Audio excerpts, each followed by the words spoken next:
Hi friend, good morning. ಇವತ್ತು ಅನಿಲ್ ಶಾವಿಗೆಯಿಂದ ಬಾತ್ ಮಾಡೋದು ಹೆಂಗೆ ಅಂತ ಹೇಳ್ಕೊಡ್ತಾ ಇದ್ದೀನಿ. ಅನಿಲ್ ಶಾವಿಗೆ ಬಾತು. ಇದು ರೋಸ್ಟೆಡು. ಇದು ನಿಮ್ಗೆ ಆನ್ಲೈನಲ್ಲಿ ಸಿಗುತ್ತೆ. ತುಂಬ ಟೇಸ್ಟಿಯಾಗಿ ಚೆನ್ನಾಗಿರುತ್ತೆ. ನೋಡಿ, ಇದಕ್ಕೆ ಬೇಕಾಗಿರೋದು ಈರುಳ್ಳಿ, ಹಸಿಮೆಣಸಿನ್ಕಾಯಿ, ಕರಿಬೇವು, ಕೊತ್ತಂಬರಿ, ಒಂದು ನಿಂಬೆಹಣ್ಣು, ಸಾಸಿವೆ, ಜೀರಿಗೆ, ಸ್ವಲ್ಪ ಗೋಡಂಬಿ, ಕಡಲೆಬೇಳೆ, ಉದ್ದಿನಬೇಳೆ ಇಷ್ಟು ಹಾಕಿ ಮಾಡೋದು ಹೆಂಗೆ ಅಂತ ತೋರಿಸ್ಕೊಡ್ತಾಯಿದ್ದೀನಿ. ಬನ್ನಿ ನೋಡಿ. ಇದನ್ನು ನಾನು ತಟ್ಟೆಗೆ ಹಾಕ್ಕೊಂಡಿದ್ದೀನಿ. ನಮಗೆ 4 ಜನಕ್ಕೆ ಎಷ್ಟು ಬೇಕು ಅಂದ್ಬಿಟ್ಟು ಬಿಸಿನೀರು ಕಾಯೋಕ್ಕೆ ಇಟ್ಟಿದ್ದೀನಿ. ಈಗ ಬಿಸಿನೀರಿಗೆ ಹಾಕ್ಬಿಡೋಣ ಈ ಶಾವಿಗೆನ. ನೋಡಿ, ಇದು ಇವಾಗ ಬಿಸಿನೀರಲ್ಲಿ ಹಾಕಿದ್ದೀನಿ. ಸ್ವಲ್ಪ ಬೇಯ್ತಾ ಇದೆ, ಹಿಂಗಾಗಿದೆ. ಈಗ ಇದನ್ನು ತೆಗೆದು ನೀರನ್ನ ಬಸ್ಬಿಡೋಣ. ಬಸ್ಬಿಟ್ಟು ಸ್ವಲ್ಪ ತಣ್ಣೀರನ್ನ ಮಿಕ್ಸ್ ಮಾಡೋಣ. ಆಗ ಸ್ವಲ್ಪ ಉದ್ದುದ್ರಾಗುತ್ತೆ. ಬಿಸಿದೇ ಹಾಕಿದ್ರೆ ಮುದ್ದೆ ಆಗೋಗ್ಬಿಡುತ್ತೆ, ಚೆನ್ನಾಗಿರಲ್ಲ. ನೋಡಿ, ತಪ್ಪಲೆಯಿಂದ ತೆಗೆದು ನಾನು ಇದಕ್ಕೆ ಹಾಕಿದ್ದೀನಿ. ಇದೀಗ ಹಿಂಗೆ ಉದ್ದುದ್ರಾಗ್ಬಿಡುತ್ತೆ. ಇದು ಸ್ವಲ್ಪ ತಣ್ಣೀರು ಹಾಕಿ ಹಿಂಗೆ ಮಾಡಿಬಿಟ್ರೆ ಚೆನ್ನಾಗಿರುತ್ತೆ. ಇನ್ನು ಒಗ್ಗರಣೆ ಹಾಕೊಳ್ಳೋಣ. ಬನ್ನಿ ಯಾವ ಥರ ಮಾಡೋದು ಅಂತ. ಎಣ್ಣೆ ಹಾಕ್ಕೊಳ್ತಾ ಇದ್ದೀನಿ.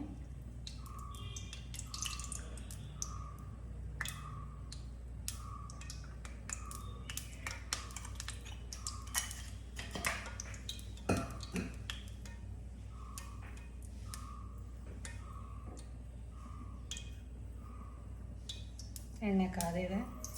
ಸಾಸಿವೆ,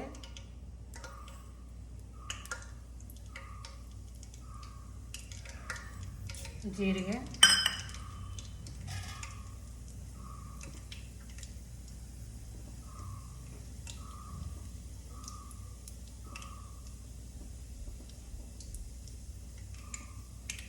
ಕಡಲೆಬೇಳೆ, ಉದ್ದಿನಬೇಳೆ,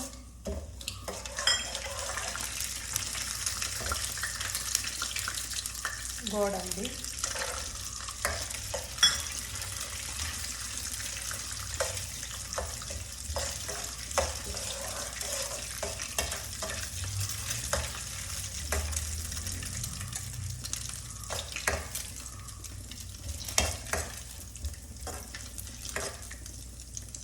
ಹಸಿಮೆಣಸಿನ್ಕಾಯಿ,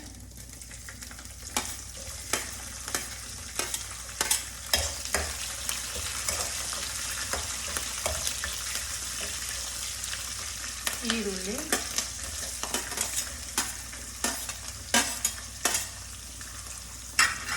ಮತ್ತು ಕರಿಬೇವು.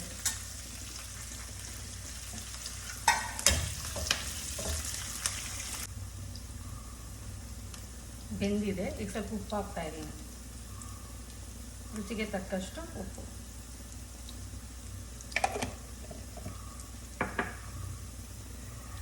ಸ್ವಲ್ಪ ಕಾಯಿ ತುರಿ.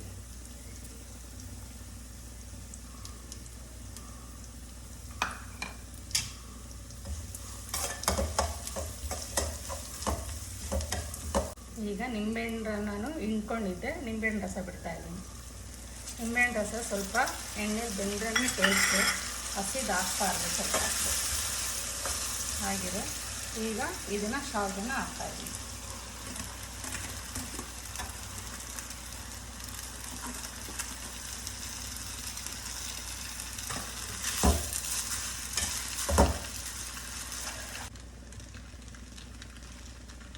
ಇದಾಗಿದೆ. ಕೊತ್ತಂಬರಿ ಸೊಪ್ಪು,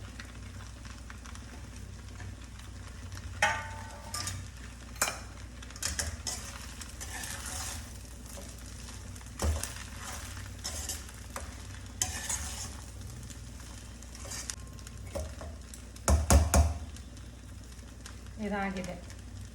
ಶಾವಿಗೆ ಬಾತ್ ರೆಡಿ. ಸ್ವಲ್ಪ ಹೊತ್ತು ತಟ್ಟೆ ಮುಚ್ಚಿಕೊಳ್ಳಿ. ಸ್ಟವ್ ಆರಿಸೋಣ. ಫ್ರೆಂಡ್, ಶಾವಿಗೆ ಬಾತ್ ರೆಡಿ. ದಿಢೀರ್ ನಿಮಗೆ ಅರ್ಜೆಂಟಲ್ಲಿ ಆಗಬೇಕು ಅಂದರೆ ಬೇಗ ಆಗುತ್ತೆ, ಚೆನ್ನಾಗಿರುತ್ತೆ, ಟೇಸ್ಟಿಯಾಗಿರುತ್ತೆ.